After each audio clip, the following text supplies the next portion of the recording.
या ठिकाणी केसनंद आणि वाडेबोलाई पंचायत समिती गणातून कुशाल सातव हे उमेदवार इच्छुक उमेदवार या ठिकाणी भेट देणार आहेत।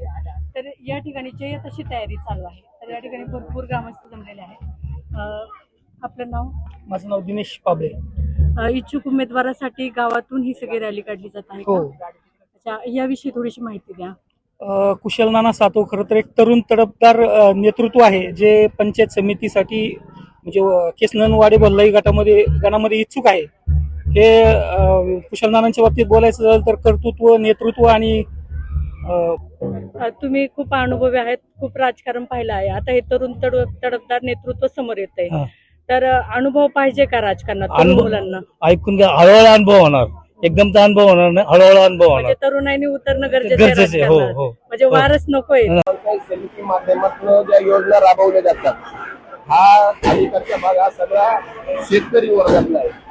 त्या शेतकऱ्यांसाठी ज्या काही मला पंचायत समितीच्या योजना, मग त्याच्यामध्ये मोटर पंप असतील किंवा महिला मुलींसाठी गिरणी असतील, हातशिलाई मिशनी असतील, किंवा त्या माध्यमातून जे जे मला काम करता येईल।